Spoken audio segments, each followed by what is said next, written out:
Assalamualaikum.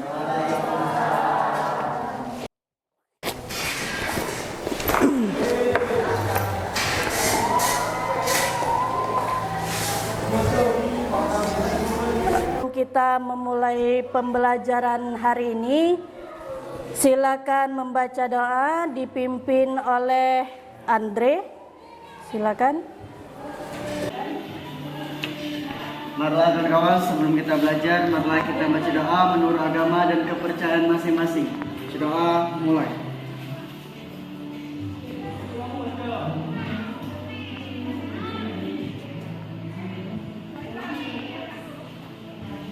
Doa selesai.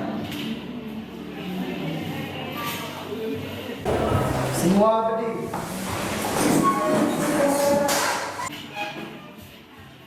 Beri salam kepada guru kita. Assalamualaikum warahmatullahi wabarakatuh. Waalaikumsalam warahmatullahi wabarakatuh. Kita lanjut. Ibu absen terlebih dahulu. Andika, Asma Amalia, Paren, Niki, Andre, Siapa nih, Bu? Angelita, Leni, Anggun, Aulia, Keila, Depa Putri Permata. Bagaimana hari ini kabarnya? Sudah makan sarapan atau makan siang? Sudah, alhamdulillah. Kenyang berarti? Bisa belajar dengan semangat? Bisa. Baiklah, untuk hari ini Ibu ada motivasi sedikit. Ada dua. Yang pertama yaitu hidupmu akan berubah ketika kebiasaanmu berubah.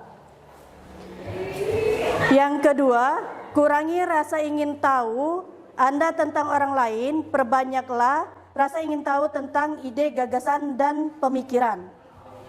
Nah, di sini untuk pembelajaran kita ada tujuan pembelajaran. Tujuan pembelajaran kita tentang keterampilan sains. Nah, setelah mengikuti proses pembelajaran dengan menggunakan model pembelajaran PBL, diharapkan ada 4 untuk pengetahuannya. Yang pertama, yang satu, siswa mampu menjelaskan konsep pengukuran dan metode ilmiah dengan melakukan penyelidikan sederhana. Yang kedua, siswa mampu menganalisis nilai ketidakpastian pada pengukuran berulang, merancang percobaan untuk menyelidiki suatu kasus terkait pengukuran.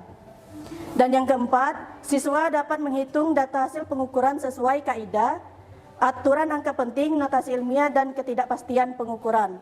Untuk keterampilan proses ada 3. Yang pertama, peserta didik melakukan diskusi tentang permasalahan yang ada di LKPD. Nanti Ibu bagikan LKPD, kita praktek. Yang kedua, peserta didik menyajikan data hasil diskusi, yaitu nanti Ibu akan meminta salah satu kelompok untuk dipresentasikan hasil praktek tadi. Yang ketiga, peserta didik melakukan pelaporan hasil diskusi kelompok. Nah, di sini ada aktivitas pengukuran. Kita lihat yang pertama yaitu apa? Ada yang tahu? Yang pertama yang ini? Yang pertama yaitu pengukuran menggunakan jangka sorong. Yang kedua, pengukuran menggunakan mikrometer skrup. Dan yang ketiga, menggunakan timbangan. Pernah melihat timbangan? Pernah. Di mana? Di pasar. Di pasar ada, di toko juga ada. Terus yang keempat itu menggunakan mistar. Ibu rasa semuanya sudah pernah menggunakan mistar. Yang kelima yaitu menggunakan meteran. Pernah kan melihat meteran? Ada berbagai macam meteran, ada yang bisa digulung dan ada yang untuk tukang jahit. Nah, apakah kalian pernah melakukan pengukuran? Pernah. Ketika kalian mengamati orang lain di sekitar kalian melakukan pengukuran dalam kehidupan sehari-hari, kira-kira apa yang mereka ingin tahu? dari hasil pengukuran itu? Ada yang tahu? Hah? Yaitu panjang. Kira-kira kalau seandainya untuk mengukur panjang itu kita bisa menggunakan apa saja? Bisa menggunakan mistar, meteran bisa. Ada lagi? Timbangan Ibu rasa tidak bisa kalau mengukur panjang. Itu untuk mengukur berat. Ada lagi? Jangka sorang juga bisa mengukur panjang, terus mikrometer sekrup juga bisa. Nah, dari yang tadi ada yang tahu apa itu pengukuran? Ya, Soekarno, coba. Pengukuran adalah suatu besaran yang membandingkan besaran-besaran lain yang ditetapkan sebagai standar pengukuran. Yaitu pengukuran membandingkan ukuran dengan benda-benda lain. Jadi pengertian pengukuran bisa kalian catat. Pengertian pengukuran adalah proses atau aktivitas untuk menentukan atau memperoleh nilai numerik dari suatu besaran fisik atau sifat objek dan fenomena tertentu. Atau kata Soekarno tadi untuk membedakan ukuran suatu besaran.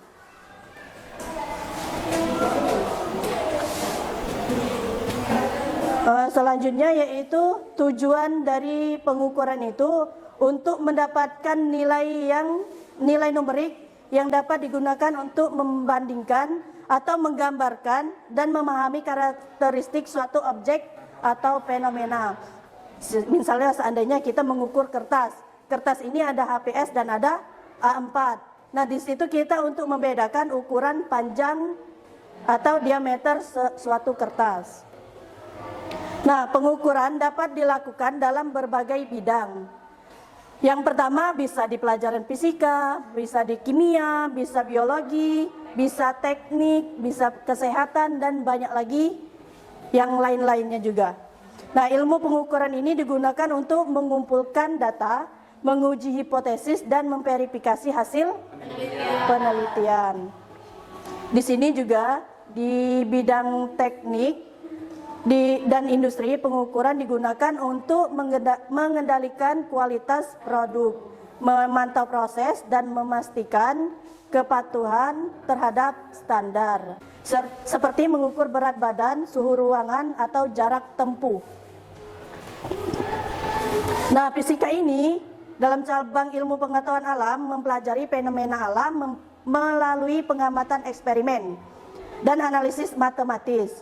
Dalam fisika terdapat berbagai besaran yang digunakan untuk menggambarkan dan mengukur fenomena alam.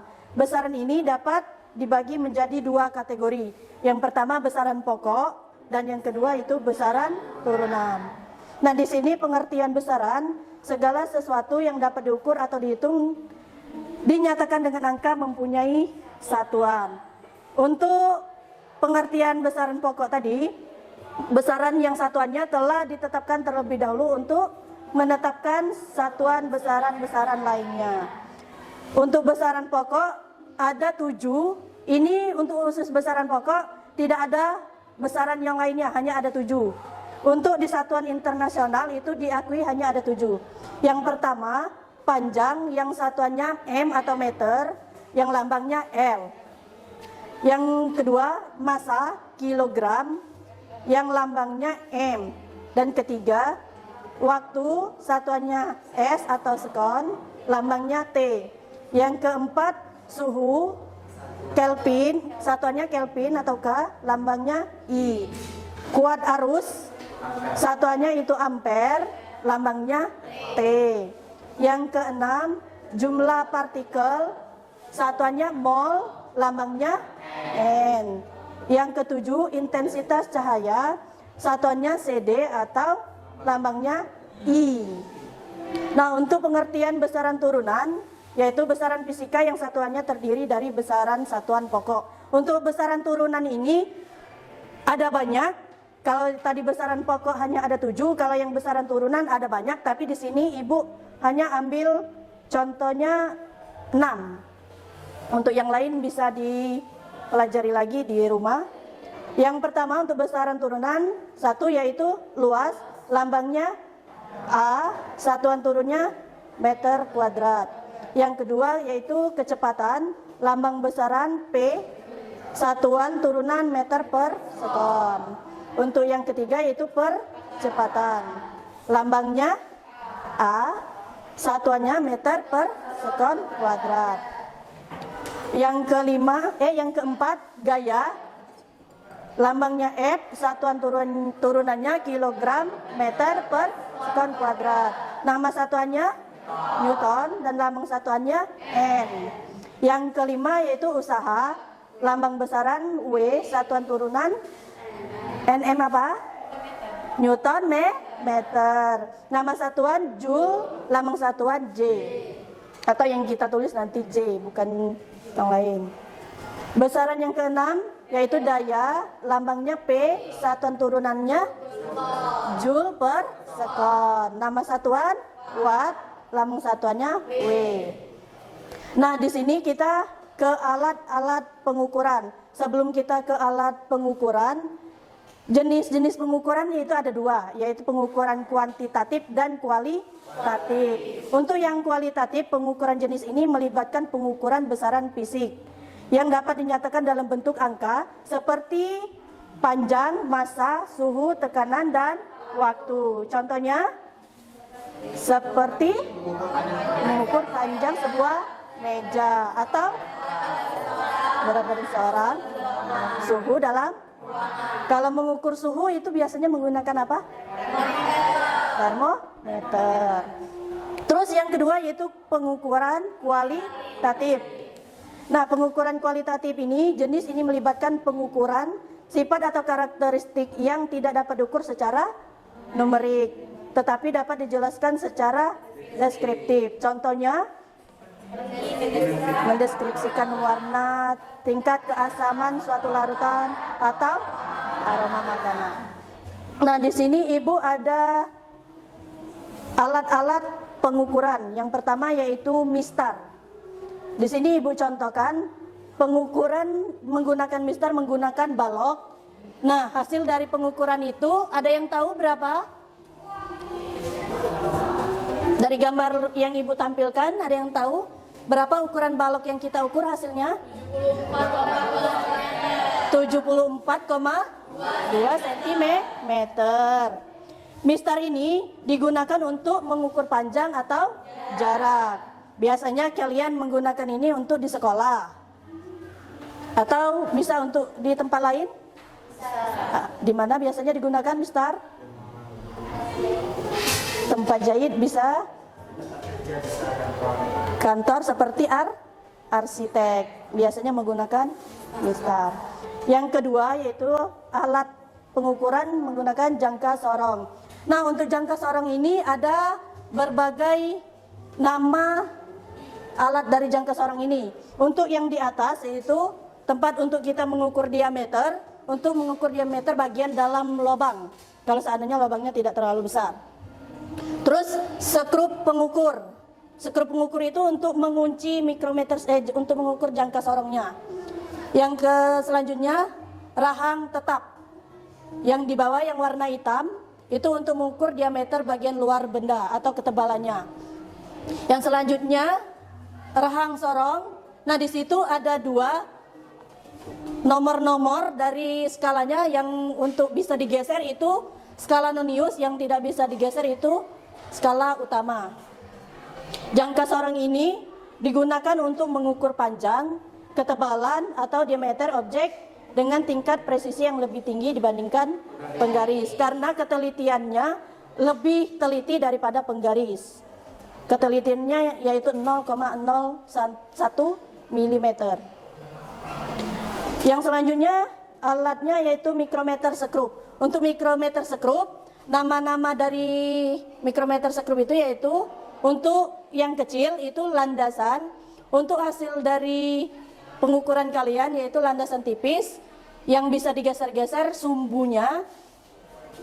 Di situ juga ada skala yang bisa digeser dan tidak bisa digeser. Untuk skala yang tidak bisa digeser yaitu skala utama, yang bisa digeser skala nonius. Terus di situ ada alat untuk mengunci Ada juga hulu dan ada resin. Untuk mikrometer skrup ini untuk mengukur yang sangat akurat dan presisi terhadap dimensi suatu objek. Jadi untuk mikrometer skrup ini lebih teliti lagi dari jangka sorong dan mistar. Yang selanjutnya untuk mengukur massa. Pernah lihat ini? Pernah kan? Di mana? Di toko. Tapi ini untuk mengukur massa, biasanya digunakan untuk di lab, ada juga di toko emas. Di sini ada 3. Untuk timbangan massa ini hanya untuk mengukur massa. Bisa juga kalian lihat untuk orang yang masak, itu untuk mengukur berapa banyak gula yang digunakan, berapa banyak tepung yang digunakan gitu. Juga yang terakhir yaitu alat untuk mengukur suhu. Alat mengukur suhu ini biasanya digunakan di mana? Di klinik, di rumah sakit, dan di lab kimia. Karena untuk mengukur suhu, bisa mengukur suhu badan, suhu ruangan, atau suhu air, bisa. Nah, di sini Ibu ada video cara untuk menggunakan jangka sorong. Silakan diperhatikan karena nanti kita akan praktek menggunakan jangka sorong.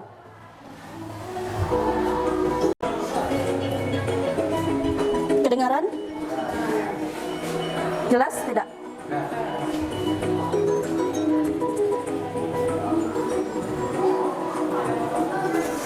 Sedangkan skala khususnya juga sama milimeter, jadi supaya tidak membingungkan skalanya sudah sama.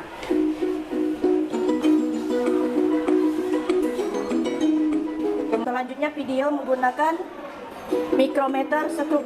Warahmatullahi wabarakatuh. Kali ini kita bahas tentang pengukuran menggunakan mikrometer. Skala pengukuran 0 sampai 25 mm. Nah, tadi dari kita menonton video cara mengukur menggunakan jangka sorong dan mikrometer skrup. Sekarang Ibu bagi kita praktek. Ibu bagi kelompok dulu. Kelompoknya satu kelompok ada 10 orang.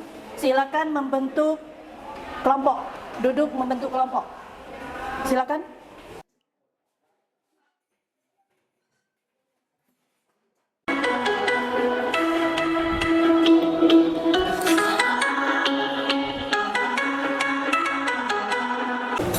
Jangan lupa di LKPD itu ditulis kelompok berapa, nama-nama anggota kelompoknya. Di setiap benda itu ada 3 kali pengukuran. Pertama kedalaman, diameter, dengan luarnya berapa.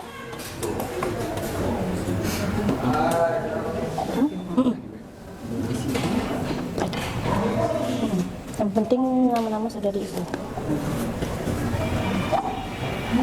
Yang hasil analisis video tadi sudah? Oh, lagi ditulis.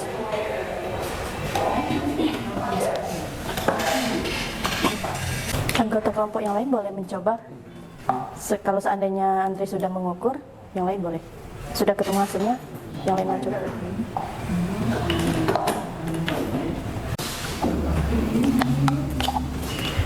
Angel, sudah paham belum untuk mengukur kedalaman? Belum. Untuk kedalamannya itu berapa? Nah, seperti ini mengukur untuk kedalamannya. Nah, kita kunci, kita lihat angka di skala utama. Angka di skala utama itu 10,1234, 10,4. Nah, 10,4. Kemudian kita lihat yang di sini ya, garis yang selurus itu angka 5 dikali 0,01 itu sama dengan 0,05, tinggal ditambah 10,4. Jadi 10,4 itu ditambah 0,05 sama dengan 10,45. Jadi kedalaman cangkir ini adalah 10,45 mm. Paham? Paham. Ada yang mau bertanya bagaimana cara mengukur untuk diameter luar? Nah, ini diameter luar yang bagian atas cangkir. Bagaimana kalau diameter luar bagian bawah cangkir? Kan beda. Di sini agak mengecil dan di sini agak membesar. Kita ukur yang bagian bawah. Kita kunci. Lihat ini 5125,3. 5,3. Kemudian lihat garis yang lurus. Di sini garis yang lurus 7. 7 dikali 0,01 sama dengan 0,07. Ditambah 5,3. 5,3 jadinya 5,37. Jadi itu diameter bagian luar cangkir yang bagian bawah. Jadi 5,37 mm. Ada yang ingin bertanya lagi? Ada yang bertanya lagi? Diameter dalam. Ya kalau diameter dalamnya berapa? Nah, kita ukur seperti ini. Kita tarik. Ya, ini sepertinya sudah pas. Kita kunci. Kita lihat angka. Ini angkanya pada 4,12345,6. 4,6. Garis yang lurus itu berada di angka berapa ini? Angka 1. 1 dikali 0,01 sama dengan 0,01 ditambah 4,6 jadinya 4,61. Jadi diameter dalam cangkir ini adalah 4,61. Coba yang lain, kalian yang ukur. 45. Silakan.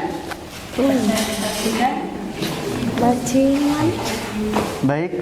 Assalamualaikum warahmatullahi wabarakatuh. Kami dari kelompok 1 izin membacakan hasil dari praktek kami tadi. Nah, kami tadi menggunakan jangka sorong yang mengukur cangkir. Yang pertama kami mengukur diameter luar cangkir yang mendapatkan hasil 6,81. Kemudian diameter dalamnya itu 4,29 dan kedalamnya itu adalah 10,55. Itu menggunakan jangka sorong, Bu. Baik, makasih. Mungkin itu saja praktek dari kami, hasil dari praktek dari kami. Oh iya, mungkin ada yang ingin bertanya? Kelompok 2. Perkenalkan, saya dari kelompok 2 yang bertanya dari kelompok 1. Pertanyaannya, apa hasil pengamatan sebelum kalian praktek sebelum tadi? mungkin maksudnya pengamatan video ada? Ya, pengamatan video tadi kami telah mengamat ada orang yang menimbang cabai, menimbang daging menggunakan timbangan neraca. Sudah? Tidak ada yang bertanya lagi? Baik, kemari. Wassalamualaikum warahmatullahi wabarakatuh. Baiklah, tepuk tangan dulu.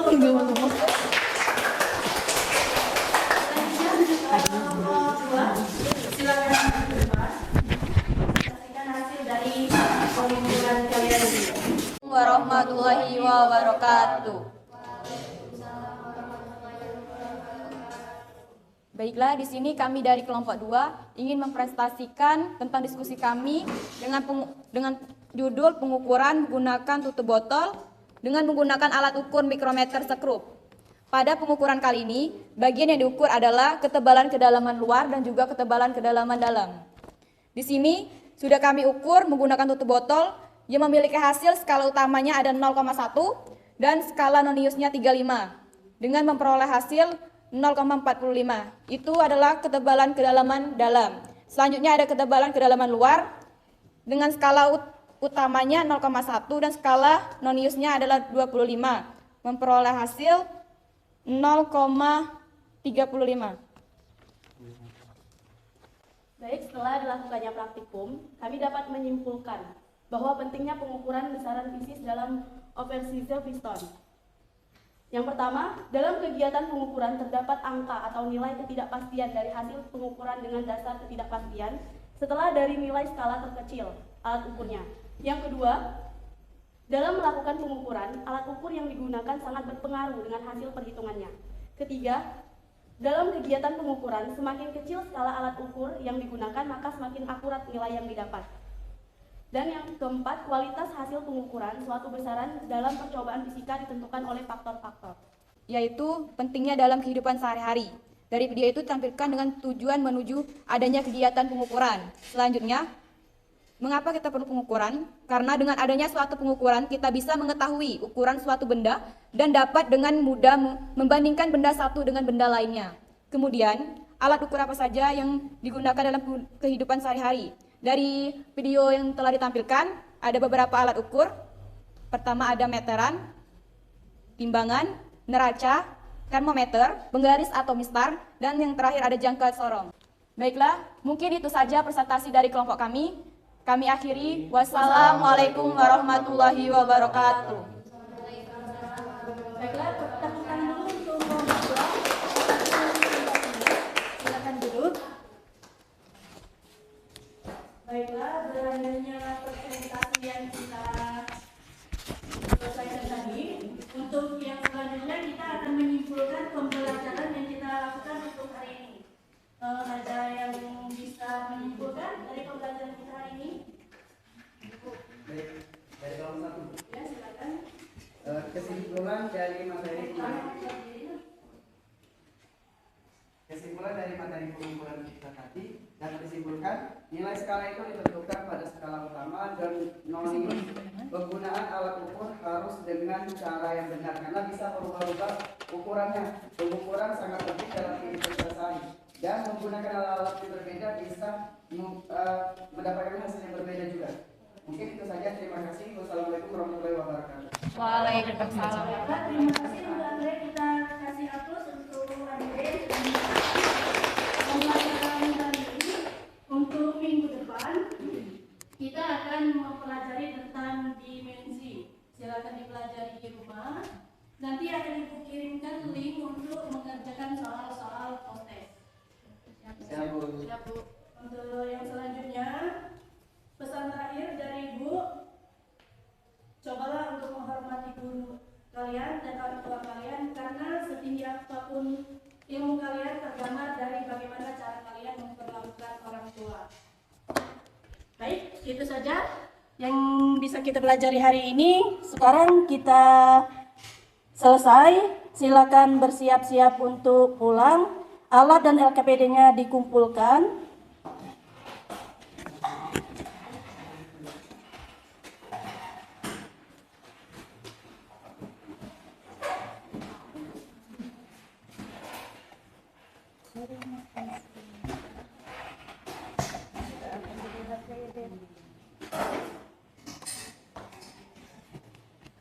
Kalau sudah selesai, silakan kembali ke tempat duduk masing-masing.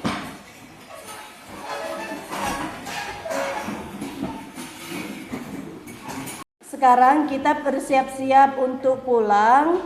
Sebelum pulang, kita akan membaca doa terlebih dahulu. Untuk doa kali ini, kita akan dipimpin oleh Soekarno. Semua siap? Siap. Marilah teman-teman sebelum pulang kita membaca doa menurut agama kepercayaan masing-masing. Berdoa mulai.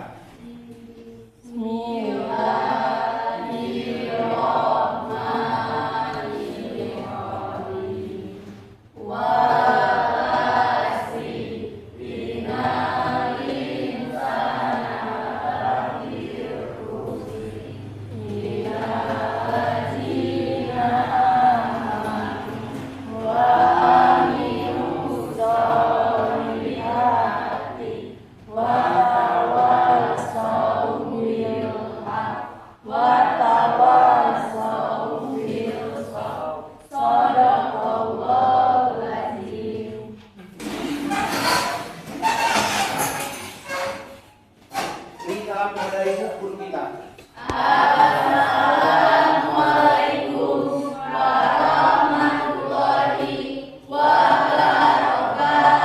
Waalaikumsalam warahmatullahi wabarakatuh.